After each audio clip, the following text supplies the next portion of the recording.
Hi, I'm Elena, and today I'm talking about Temizuya, a purification ritual in Shintoism. At first, it might look like it's just ceremonial hand washing, but it actually reflects a much deeper belief about purity and how people approach the sacred. So on the slide is a quote from Sokyo Ono, a Shinto scholar, who said that purification lies at the heart of Shinto practice. And I think that this tells us that purification isn't just a side ritual or a tradition, but it's actually central to how Shinto understands the relationship between humans and the divine, or kami. Temizuya is actually a type of something called harai, which means purification. So in Shinto, purification removes what they call spiritual pollution. And there are two main categories of impurity. There's kegare, which includes things like death, blood, or disease. So basically anything that puts someone in a temporary state of being unclean. And the second is sumi, which is directly translates to sin. And so that's like crime, serious wrongdoings, or actions that disrupt harmony between humans, nature, and the kami. And what I found really interesting is that in Shinto, humans aren't seen as inherently sinful.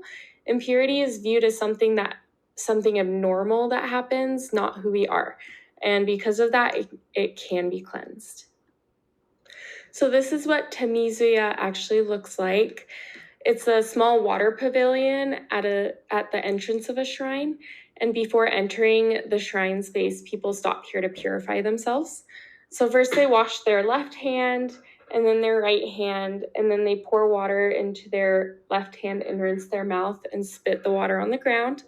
And finally, they clean the ladle before putting it back. And it's a very intentional process that forces you to slow down.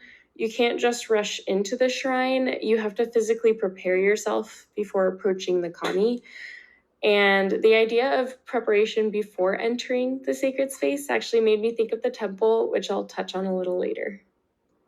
So, because Shintoism has very much become ingrained in the culture of Japan, this ritual is still practiced today. During Hatsumode, which is the first shrine visit of the new year, millions of people actually participate in Temizu. And it's also practiced during Shichigo-san, which is a celebration for children, and during routine shrine visits. And I just think that the idea of pausing before something sacred still really resonates in our world.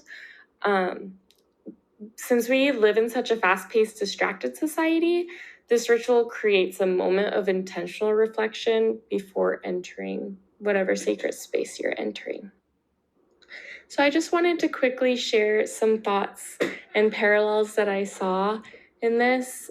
So in Shinto, impurity creates separation from the divine, and purification restores harmony before someone approaches the kami. And in our faith, we believe that sin creates distance between us and God. And through Christ's atonement, we can be spiritually cleansed and brought back into harmony with Him. So when I think about Temizuya, the act of removing spiritual pollution before entering a sacred space, it feels like a symbolic reminder to me of that same principle, that something has to be removed before we can fully approach God. And it also made me think about the temple, because we don't enter the temple casually. We prepare ourselves, we reflect, we repent, and we try to be spiritually clean before entering. So while Shinto and Christianity are very different theologically, I really appreciated learning about the shared emphasis on preparation and reverence.